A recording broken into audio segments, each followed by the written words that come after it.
Salvete discipuli.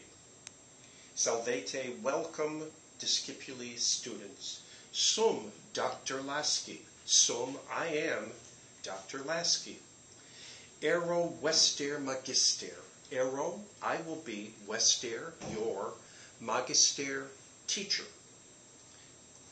You may not be aware of it, but you are already familiar with Latin because many English words are derived from it.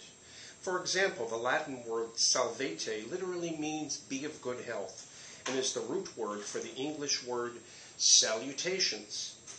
The Romance languages, French, Spanish, Italian, Portuguese, and Romany, are direct descendants of Latin, as you can tell from the Spanish word salud, or to your good health.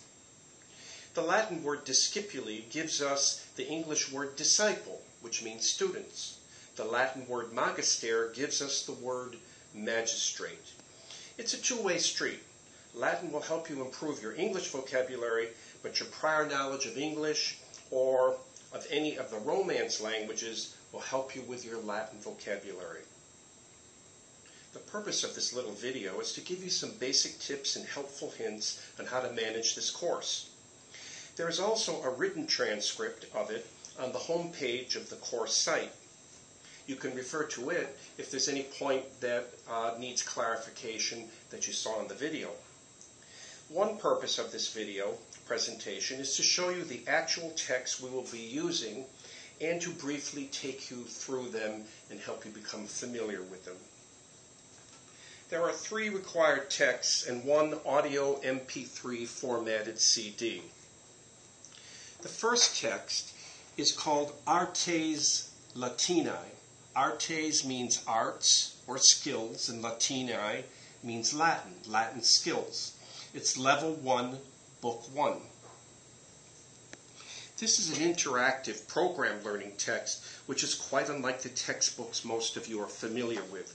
You cannot just skim through the text or highlight it or read it in the way you would a normal text, but you must systematically go through all the sequence steps of questions and answers, which are very carefully formatted. There are 15 units in Level 1, Book 1. You will be responsible for all of them. Now each page is divided into 2 parts. The sequence of instruction that you will always follow is on the left side of the page. So for the time being, you will ignore the text which is in reverse and on the right side of the page. When you have finished all the units on the left side as you go through the book, you'll then flip the book over and you'll continue with the remaining units. The reason the text is formatted this way is that it discourages you from looking too far ahead or behind or going out of sequence in the learning program. Each unit is also identified by unit number and page number. For example, 2-24 means Unit 2, page 24. In addition, each question is identified by a frame number. 1 question per frame, 1 answer per frame. For example, on page 24, the summary begins on frame number 223. And in each unit, there are 200 or 300 frames. So don't confuse frame numbers with page numbers. They're different. Mark your answers in your text. It's very important to do so because you will thereby be creating a record of what you have done in the course. At the end of the semester, I will go over your text to make sure you have followed the proper sequence and completed all the questions and answers. Now, for an incentive, the completion of the questions and answers in the text is worth 10% of your final grade for the course. The second resource that we will be using is the MP3 CDs. As you go through the text, you turn on the MP3 audio or the CD. The CD guides you through the questions and answers, teaches you how to pronounce the Latin as you encounter it in the text, and it also reinforces the programmed instructions. Units 1 and 2 will acquaint you with the symbols that are used to guide you through the process. For example, there are tiny little masks above and below each question.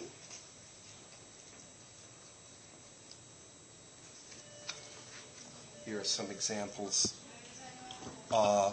These masks go almost all the way across the page, but as you go through the course, they reduce the number of masks because they figure you get the idea, so there'll be only one mask instead of almost a whole line of them.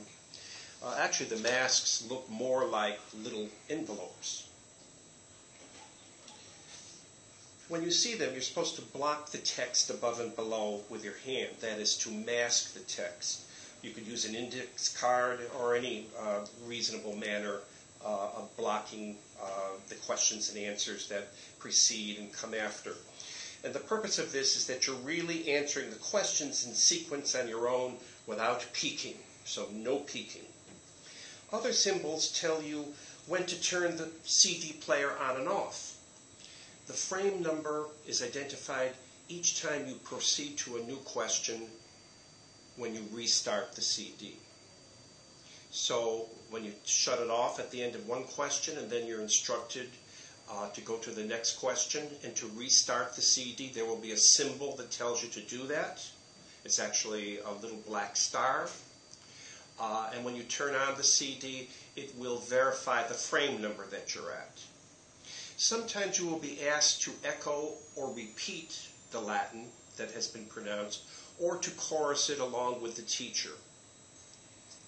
There are different symbols for each instruction which are fully explained in the text, so you don't have to worry about getting them at this point. Just be aware that you will be given symbols so that you'll be able to coordinate the written text with the CD.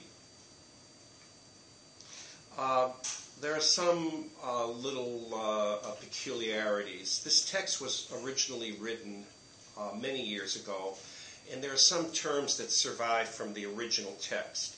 So when the text refers to tapes, don't look for tapes. You don't have tapes. Instead, that's where you use your MP3 CD. When it says your teacher will pronounce a word, that assumes that this is an in-person course, not an online course. So when it refers to your teacher, you are to turn on the CD player at that point, and the CD player will provide you with the pronunciation that I, as your teacher, normally would do in class. Our next reference is the reference notebooks. And this is kind of a notebook that serves the same purpose as notes that you take in class, except that it is formatted to help you organize it and to answer the questions for each of the units. The instruction consists of the forms which you must memorize and the basic sentences. As you go through the text, you'll be told to write down the forms and the basic sentences in your reference notebooks. The pages in the reference book that you are responsible for the first summer session are pages 3 to 11, beginning with facts about Latin. That's the first section. The second section begins on page 6, Latin forms. And the next section begins on page 11, question words. And then the basic sentences are at the end, and they're identified by unit number. Now, they begin on page 24. Now, each unit is given in order in the part of the text for the basic sentences. However, when you're doing the earlier sections, facts about Latin, Latin forms, and question words, all of the units are mixed together. You're only to do the units that are the one that you are currently working on.